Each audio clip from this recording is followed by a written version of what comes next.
You're tuned in to the Restaurant Rockstars Podcast. Powerful ideas to rock your restaurant. Here's your host, Roger Bodwin.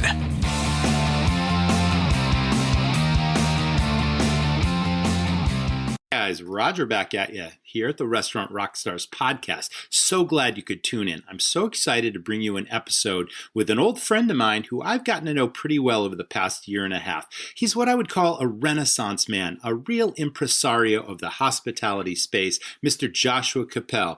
What you may not know is he was forced to close his Michelin-starred restaurant in Los Angeles, something he had put his heart and soul into and built up over the years in order to, really put his stamp on Creole and Southern style cooking in Los Angeles. A really cool concept that is now closed. But that has not stopped him, that has not slowed him down. He has pivoted numerous times, reinvented himself, and now with a new partner, Mr. Roger Avats, he has created something called inhousedelivery.com that gives the restaurant owner his control back, his or her control back over the restaurant. There are all these high-profile third-party delivery platforms out there. We all know they take a large chunk of the change out of your menu of what you sell. But worst of all is they control the customer data. Well, inhousedelivery.com gives you back control, gives you all the data on your customers so that you can make informed choices on your menu. You can literally market to these people, but they make it simple. Whether you have an online ordering platform or not, they can provide it. Whether you have in-house delivery drivers or not, they can provide it. They take care of all the details, and it's like the air traffic control of, online ordering and in-house delivery. It's an amazing episode. You're going to learn a lot, and there's also a free trial if you stick around to the end. So don't miss this episode. Hey, welcome back, everyone. This is the Restaurant Rockstars Podcast. These are engaging topics that help restaurants rock their profits, build their brands, deliver amazing guest service experiences. And this episode is all about all of that. And interestingly, I have two guests today, but one of the guests, Joshua Kopel, and I kind of go back a ways. And Joshua and I met, a year and a half ago. And Joshua was this Southern guy from Louisiana, and he moved to LA, and he started sort of transforming the restaurant industry there and the bar industry. So welcome to the show, Joshua. How's it going? All things considered, good. A new mission, new year, and trying to make an impact. So I've always thought of you as this sort of hospitality, sort of impresario and Renaissance man. That's how I think of you because you've done some really, really cool things. You owned a bar on Hollywood Boulevard. You had this really cool restaurant called Pru and Proper, and then COVID hit, and you've pivoted numerous times, and now there's a new pivot, and we have another guest that I'd like you to introduce. Who else is with us today? My business partner, Roger Avats from inhousedelivery.com. We partnered together on this project because Roger is a technological genius, and he has created a solution to a problem that we all face as restaurateurs. That's awesome. Roger, welcome to the show. We're so glad to have you here. Yeah, no, it's great to be here. Nice to meet you. So, there's so much talk in the hospitality space about how the need for delivery and the need for a whole new business model due to the pandemic has happened. And yes, there are third-party delivery companies, and you sort of are you're disrupting the whole delivery model, and you're literally, transforming what has traditionally been this sort of third-party delivery thing and now bringing it in-house. And I'm really intrigued by that because there's so many benefits to it. Let's talk first about the idea, where the idea came from. Then let's talk a little bit about the technology. And then we're going to get into the ins and outs, the benefits and all that. So, Roger, you're a technological genius, Joshua said. Did you literally, and Joshua obviously has the whole, mindset of the restaurateur, what's important, the ins and outs, the logistics, the operations. So the two of you combined, what a powerful combination, first of all. But where's the brainchild come from? Whose idea was it? And how did you get together? And then what happened? Well, so I'll start with the big problem. And the big problem is this, and I think we all know it inherently to be true. The big problem is that third party masquerades as an infrastructural solution when what it actually is another marketplace that charges us a premium to get access to our own customers. And we've seen this time and time again as restaurateurs over the years. OpenTable masqueraded as reservation software when, again, it was the same marketplace concept charging us a premium for access to the business we've already earned. And so I was on the lookout for a solution, a real solution. All we really need is the infrastructural solution, the technology required to be able to hire drivers, bring them on, schedule them, dispatch them. That's what I thought Uber Eats was, but it's not. It's a marketplace. And so I wondered, is there that technology out there that could supply me with the delivery infrastructure that I need, the tech that I need to be able to get the job done on my own? I'll still use third-party delivery and pay a premium for new customers. But once they're mine, I want to be able to deploy my team or a team of independent contractors that I hire to be able to deliver to them, to be able to serve them the way I want them served. And that's how I found Roger, because he had already created the solution that I think every restaurateur had already conceptualized. Roger, I will let you take it from here. Okay. Yeah. Thanks, Josh. And thanks, Roger, again for having us and Absolutely. letting us tell the story. Yeah.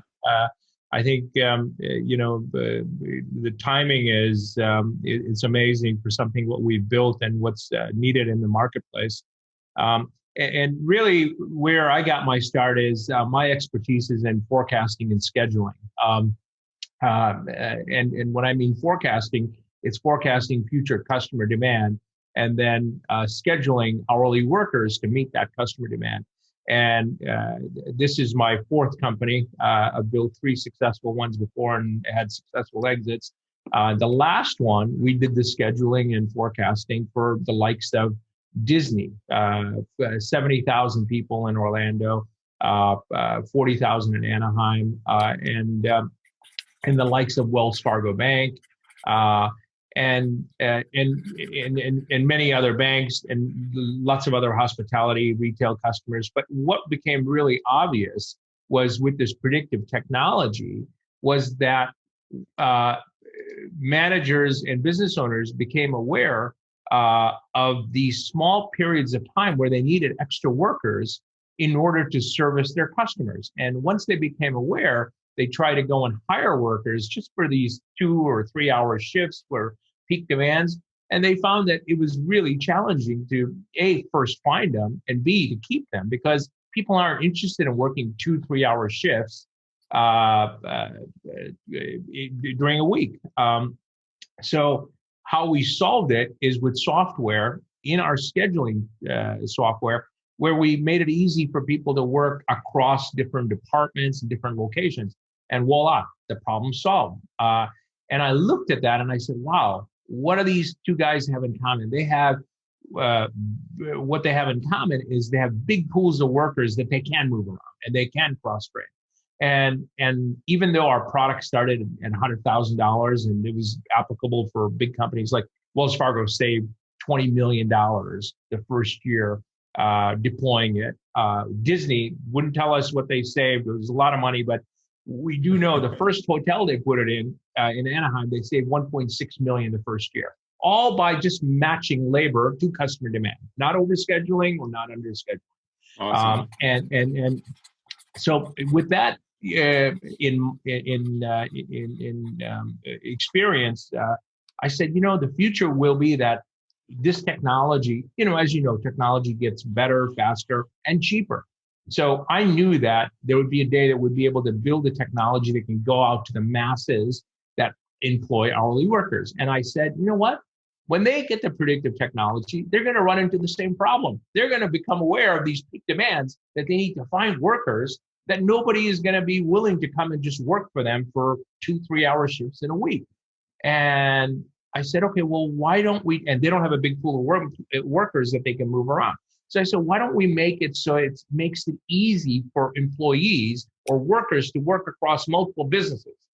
And this way, the businesses get what they want, which is they only want workers when they need them, and they only want to pay for them when they need them.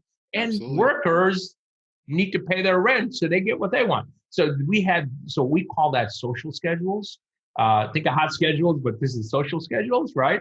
And we rolled that out, and we had 40 businesses sharing employees here in San Diego before COVID hit. And then COVID hit, and that all, boom, stopped in its tracks. And then I'm looking at the hospitality sector, and I'm observing businesses going under, and then I'm observing businesses that are surviving, and some are actually doing better than they did. Oh yes. And I'm looking at what are those things, and I said, okay, well, anybody can do outdoor dining. Okay, that's helping them. If they can have drive-throughs, they're doubling down on that, and that's great. And then otherwise, it's basically resorting on pickup business or self-delivery business. And then I also realized a lot of restaurants aren't equipped to do in-house delivery. And I said, what's the challenge there? So the software part, we can get that covered. But then the other part, most of these restaurants, again, don't have enough delivery volume to justify keeping full-time drivers. So the same proposition, they only want drivers when they need them. They only want to pay for them when they need them. And I said, okay, well, we've got the software for that. We can make it easy for drivers to work across multiple restaurants so the drivers get what they need and the restaurants get what they need. And the beautiful thing is, Roger, is that when the drivers are scheduled during the times when there is delivery demand, the service fees and the delivery fees offset the wages of the drivers. And because we're a software play, we're not a marketplace, the restaurants keep 100% of their check. And so it's win-win. And the drivers love it because they're getting a predictable schedule for the upcoming week, predictable earnings for the upcoming week, versus if you are on third-party delivery platforms. I've heard horror stories as much as 2/3 of the time they're waiting around to pick up food to go deliver, right? And they only make money there. So that's a quick history of my background and what we were building and where we have come here with inhousedelivery.com. It always amazes me how you come up with an idea that solves a problem, and then you work out all the kinks that have been inherent in the idea. And obviously it helps to have your experience in software development and your prior experience, and all that went into this. But it sounds like this massive air traffic controlling mission to have multiple people working across multiple restaurants and scheduling them for peak demand periods and to save labor and to save restaurant costs and have it all seamlessly somehow integrate so that it works without any breakdowns in the system. That's what I'm hearing from you. And I'm hearing that it works. I'm sure that was a real challenge to program that into the perfect piece of software that solves these problems. Am I missing anything? No. When I think about it myself, Roger. That's unbelievable. Now, delivery has always been awesome. If you go back in time pre-COVID, I had multiple restaurants and we delivered out of all of them. We had it all in-house. That was before there was the Grubhubs and the Uber Eats and all that kind of stuff. And we just found an opportunity. And the drivers were happy because they made tips and stuff, and they drove around. It was kind of fun. It was social. They met people and all that kind of thing. And it was another profit center for my restaurant. And now COVID hits, and restaurants that hadn't done delivery before, the easy default is to just get on with one of these third-party delivery companies, yet with margins down, with traffic down, and profits like upside down, and restaurants trying to survive, they can't afford to lose any kind of margin and not to bring it in-house. So your timing with this is absolutely perfect. And, what happens next? I mean, I'd love to know how easy. Well, there's so many aspects to what you do, because whether you've got online ordering platform now in your restaurant or not doesn't matter, because you can set it up. Okay, so we can set up the platform. I understand that you also can, you subcontract the drivers if the restaurant doesn't already have the drivers. Now, is this only in major markets? Are you rolling this out nationally? If I'm in Topeka, Kansas, can I get this whole thing set up for myself without anything, in place right now? Yeah, so that's a very good question. So one of the things that we noticed when we brought the software into play for restaurants to let them do their own in-house delivery is that the folks that were okay with using their own employees as drivers, we can get them going right away. Mm-hmm. But we found most of the restaurants had never done delivery on their own.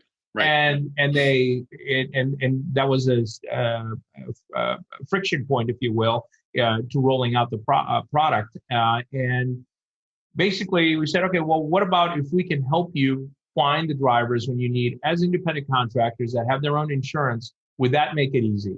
And they said yes. And so that's where driversharing.com was born. And driversharing.com is that everybody that comes and registers there, they know that they will be working for 2 or 3 or 4 restaurants based on their availability, and they'll be matched up with restaurants that actually have needs during that availability period. And that's something that now we have launched here in San Diego, which is where we're based. And the goal is to quickly roll it out to other markets in the U.S., only because the U.S. right now is experiencing both winter and this big COVID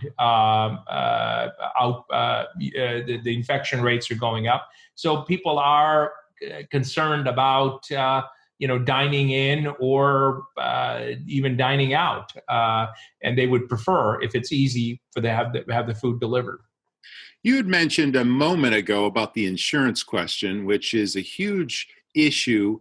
Back when I had delivery, insurance was expensive. As soon as my insurance company found out we were delivering, it's like, the people are driving around 80 miles an hour to get the food there hot and all that kind of stuff. There's a huge potential liability. I paid a premium for that to add that insurance to my policy. I'm hearing these people are independent contractors. They're self-insured. They have their own insurance. Is that a rock solid sort of protection against any liability against a restaurant if they're using these people in the system if something were to go awry? And that's a very good question. And look, first of all, I'm not an insurance expert or a lawyer. So when you say rock solid, I think people can sue for any reason. Yes, and they anyone. Sure. So in terms of that, that is the case. But in terms of just our proper due diligence, we partnered with a company that provides just this service to delivery drivers, and they've been doing this for 25 years, believe it or not. Okay, and, great. And what they're able to do is charge us a per delivery fee to give the drivers what they would miss in terms of if they were part of the restaurant's workers' comp program. So if they get injured while doing a delivery, they're covered. And obviously, anybody that's driving needs to have their own car insurance. That is something that we don't provide. Okay, of course, yes. And they need to have the rider themselves to make sure that they've told their insurance company that they are also doing a part-time delivery gig. And just having that mix and the fact that they are independent contractors. And, California is a very strict state. I mean, we just had this Proposition 22 come in because we had this law earlier in the year passed called AB 5 that really clamped down on people saying, hey, who's an independent contractor? Who's an employee? Right, And us rolling this out in California, we have met that stringent guideline of making sure the drivers are indeed independent contractors. So we've gone a long way to make sure these restaurants feel safe, that they've got good people. And you got to realize when I say good people, these are people that work for them over and over again based on their both mutual desire to connect to do that. It's not random people that are coming to come and do the delivery. So they're vetted, pretty well. That's right. That's Awesome. right. They're background checked, they're insured, and then you're also scheduling your drivers using Roger's software. And so what's amazing is even though they're independent contractors, they become an extension of your team. It's the same guys week in and week out, and they know you and they know your business, and they're able to answer the customer's questions. That's a really interesting point, because from a service perspective, Joshua, you and I are huge on service and on branding and on the image of a restaurant and on a reputation of a restaurant. So these people, I would hope, would be brand ambassadors for every restaurant they work for, and they're They can wear your uniform. Yeah. Oh, that's cool. It's because they're your people. They're scheduled at your restaurant, only at your restaurant. Mm-hmm. And what we've seen in the pilot programs that we've done is that there's huge conversion, meaning that customers are more than happy to get off of third-party delivery and order directly through you. And the reason being, the commitment is that you get the food cheaper and you get it faster. And both are true, because whether you're charging a premium through Uber Eats or not, Uber Eats is charging the customer a transaction fee, which can be $5 to $10 to $15 to $20, depending on how much food you're ordering, where you're ordering from, what time of day you're ordering. And so it's increasingly more difficult and more expensive for customers to order delivery. And the delivery driver for Uber Eats or Grubhub is going to 10 restaurants before they drop off the food. So this also gets you your food hot and fast. I love it. And that's great. So we're talking about taking control of a situation, but even more importantly, I want to talk about owning the data, right? Because that was a critical point that you guys made. So these third-party delivery companies are making money hand over fist on the fees that they're charging, but now they're getting the marketing benefits of your customer data that you want to control. So let's talk about how this switches the power back to the operator. Well, let's get high level for a minute, because I think in light of the pandemic, there have been many foundational issues which have really come to light.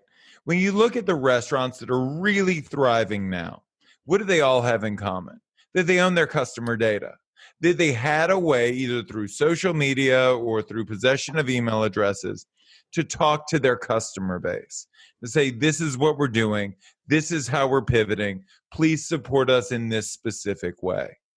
And the people that didn't, the people that delegated that authority to third-party delivery or to platforms like OpenTable that didn't own their customer data, had no access. They had no method to communicate with their people. So if one thing has become blatantly obvious through the pandemic, it's that you need to own your customer.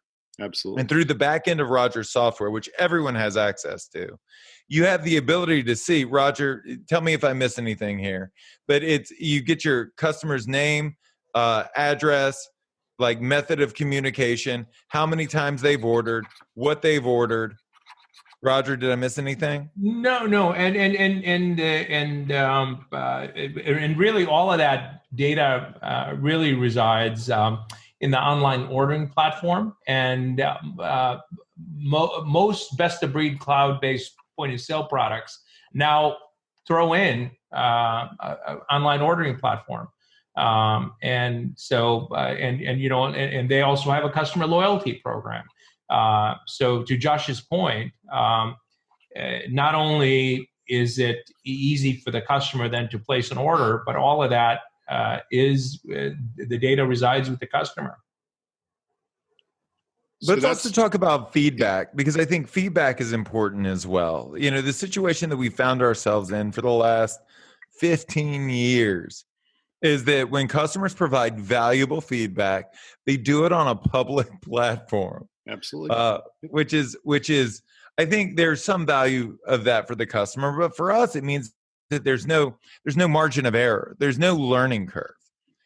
Roger's platform provides the opportunity for customers to leave delivery feedback on the driver, on the food, on the overall experience privately, so that the restaurateur gets the information that they need. They get the opportunity to make it right or to continue doing the things that customers love. Like that. It's huge, man. It's huge. It absolutely is.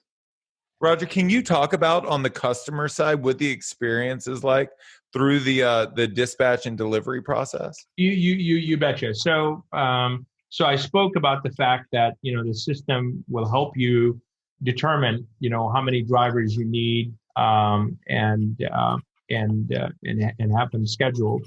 And then at the time of delivery, the delivery driver basically gets an optimized route to go to make that delivery. And if they're doing 3 drop-offs, which one to go to first. They have the ability to contact the driver if they need that. On the customer side, the customer basically gets the ability to track the driver, just like the Uber experience, get a real-time ETA, right? Because what's the biggest thing on the customer's mind? Hey, where's my food and when am I going to get it, right? And if that tracking information, real-time ETA information isn't enough, the customer can also contact the driver, right? Yeah. And then the restaurant can track the driver, make sure that the food was delivered at the right time, at the right place, basically have proof of delivery. And as Josh mentioned, a feedback from what was the delivery experience like? Again, just back to the restaurant. I can't think of anything you missed here. Like all the bases are covered. It's such a well thought out platform. The one thing that I do want to talk about, because I think it's incredibly important in the spirit of transparency. I know everybody's thinking the same thing as they listen to this, right? 1, it sounds too good to be true. And 2, I bet it is incredibly expensive. So I'll talk about the California market because that's where we're housed currently. Yeah. All you pay for, especially if we're supplying the independent contractors, is $15 an hour for the driver, which is minimum wage here in California, and you pay $2 per delivery, which is what we take to provide the insurance and the delivery platform. Mm-hmm. And that's it. That's the whole thing. And $2 per delivery. Yeah, and to add to that, Josh, the $15 per hour gets offset by the delivery fees and the service fees that the customers were already willing to pay. And they're not an exorbitant amount, reasonable numbers like $5, $7.50, something like that. And, one other thing I want to just throw out there, because there was an article in the New York Times that I read a while back, where a lot of third-party folks were actually experimenting with changing menu prices, not to be lower, but to be higher. And then one other thing to consider, that whole customer data stuff, some of them are actually experimenting with looking at what's popular by region and then actually building ghost kitchens out to actually compete with their own so-called restaurant customers. Those are some things to be mindful of. It's not fully out there, but that is on their radar. This is unbelievable how all these little details have come together. Let's talk a little bit about online ordering platforms. Now, if a restaurant already has an online ordering platform, great, but I understand that you can provide that as well. So does that integrate with any POS system that any operator has? Let's talk about how all that works. Yeah, so there are quite a few good solutions out there for online ordering, and it's not one size fits all, unfortunately. You've got technologies like to-go technologies that interfaces with products like Posy Touch and some of the other point of sale products, and they all list them on their website who they do integrate with. And then you've got, products like Zuppler. There is a really cool, interesting one that's up and coming called Soup. It's actually made by the gentleman that made the point of sale product called PC America. Mm-hmm. And he sold that point of sale product to Heartland many years ago. And Soup is interesting because it enables customers to order not just from a web browser menu-based system, but via SMS.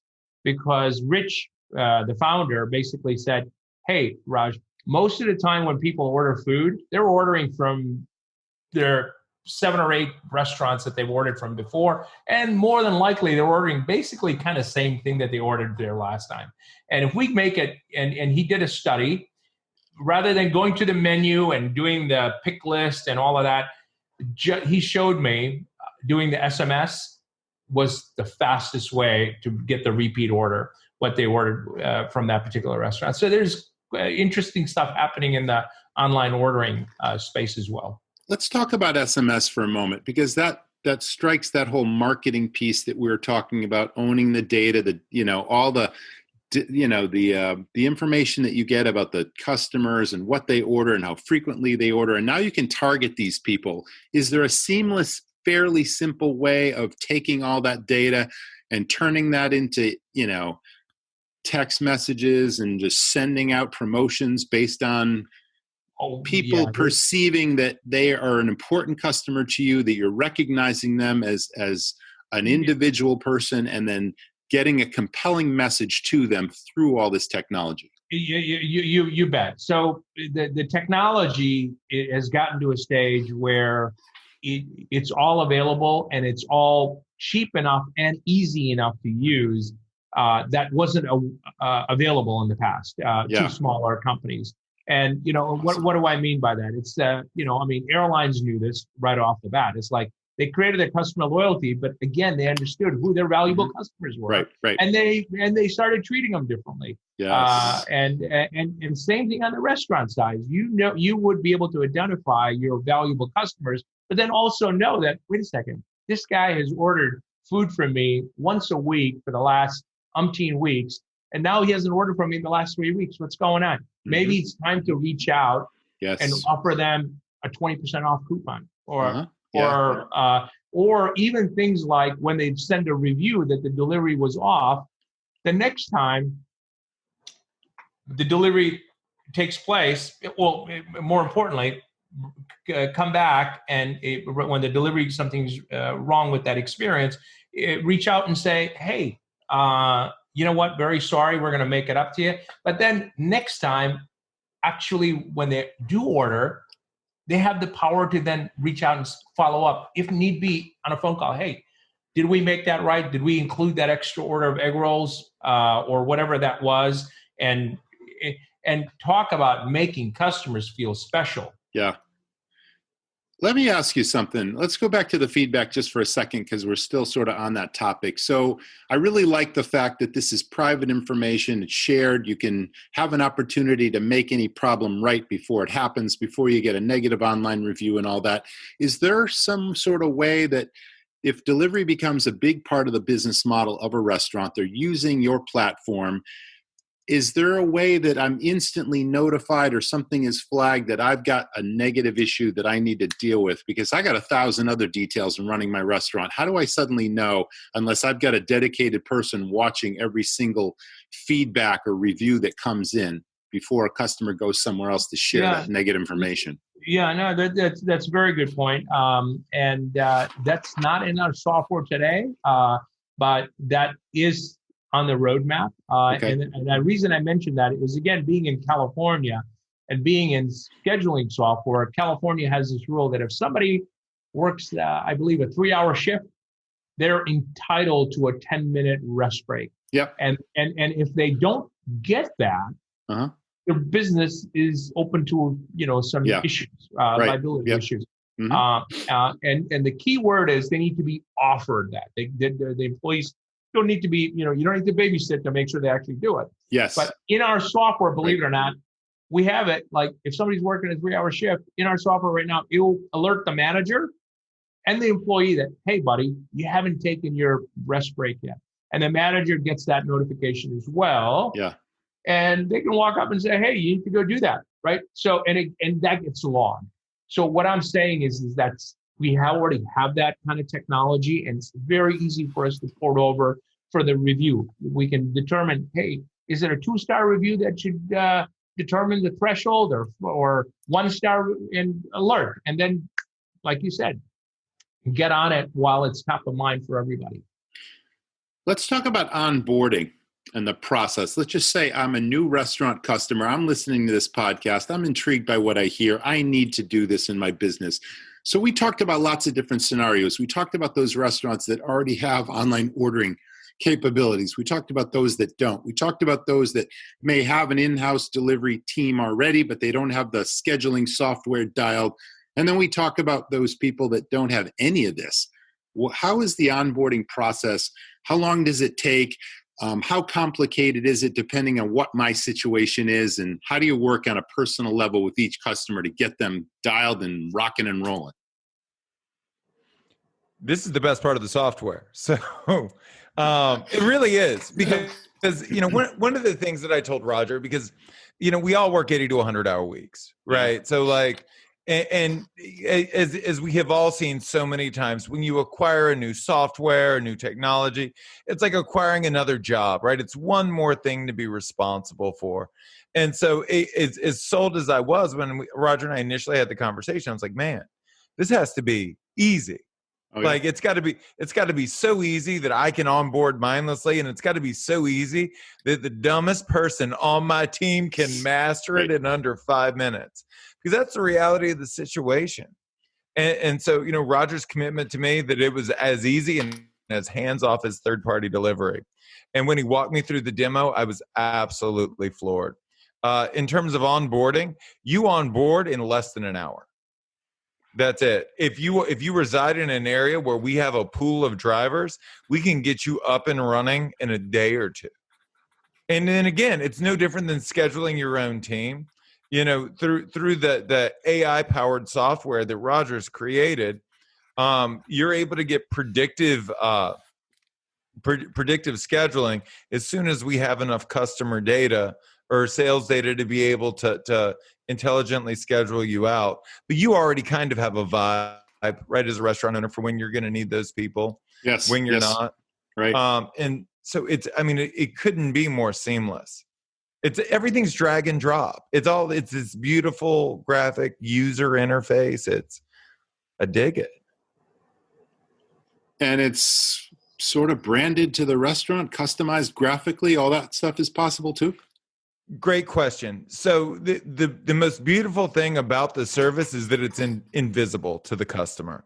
The customer will never know that it exists. It is all an extension of your team. Yeah. Because that's the goal, right? The goal is end-to-end control. Roger, one thing that you and I have agreed upon since we met a year and a half ago is that if you don't control that end-to-end customer experience, you're opening yourself up to liability and the potential for failure and missteps. And so, this solves that completely. Other Roger, did I miss anything? No, I think it's, and I have to tell you, I interview drivers, I talk to restaurants, and God, there's so many people out right now looking for work. And at the same time, the restaurants right now, they feel like, forget the pain point, they feel like they can't breathe, and this is a ray of hope for both. And we're just, pushing hard to get it out there as fast as we can. So you guys are generously offering 30 days free for Restaurant Rockstars listeners on this platform. And is it as simple as just going to inhousedelivery.com and they get their 30 days? There's sort of a button there that says, hey, check it out. Absolutely. If you log in through, if you sign up through inhousedelivery.com, and there will be an opportunity to put in the reference for Restaurant Rockstars. We'll reach out to you within 24 hours and we'll get you set up at no cost. There you go. Okay. Fantastic. Anything else you guys want to talk about? We've covered a lot of ground today. We have covered a lot of ground. The last thing that I would say is this, and it comes from a really personal place. I as you and I have discussed before, Roger, I filed for unemployment in March when I closed the restaurant. And I was surprised as anyone that, one, we had to close, and two, that we weren't going to be able to reopen.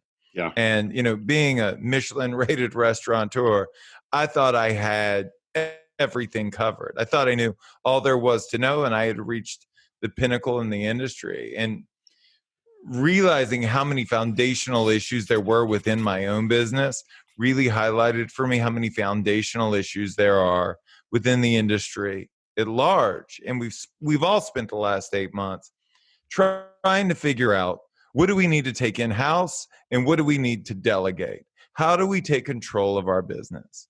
And you know, I was so excited to come on board with Roger and you know, advocate and evangelize this service, because it works and it's cheap and it is the right solution at the right time. And so I'm excited to be a part of it. For anyone that wants to try it, there are no contracts or no onboarding fees. You just come try it, see what you think. Well, I don't endorse things lightly, Joshua, but you know, after our history and everything you've done and everything I know about you and now meeting Roger, it's like, I think this is something that my audience needs to check out. I mean, it's the perfect timing. We talked about that. It's the perfect solution to take control, to own the data, to, you know, get rid of those crazy fees, and to really be able to market to your best customers and build what I call affinity. So I think you guys came up with a winning solution here.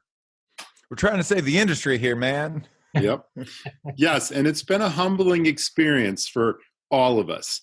But you know what? As we all know, this is a passionate business, and we're resilient, and we don't take no for an answer, and we keep charging forward, and we don't give up. And you're giving people, you know, tools with which to improve their business and, you know, give them new, renewed passion for what they're doing. And it's all about communicating with the customer, marketing the customer, and developing that relationship. And you're helping to do that. So I'm really glad you guys joined me today. Man, I'm so glad you gave us the opportunity to share the good news. All right, audience. That was the Restaurant Rockstars podcast. Make sure you check out inhousedelivery.com. My best thanks to Joshua Kopel and Roger Avats of inhousedelivery.com. Thanks, guys, for joining us, and we will see you all in the next episode. Take care and stay well.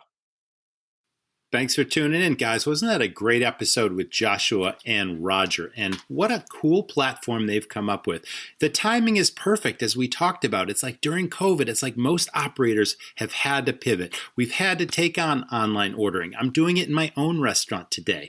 And delivery, you know, we have our own in-house delivery thing as well. It's something that is another profit center that you just can't overlook. So check it out. And why not take advantage of their free trial? You know, go to inhousedelivery.com and just type in the code Restaurant Rockstars. Get a free 30-day trial on this. It's really, really cool. Again, the air traffic control of online ordering and delivery at your fingertips that literally gives you the customer data and control back over your business. Saves you lots of money. It's a pretty cool thing.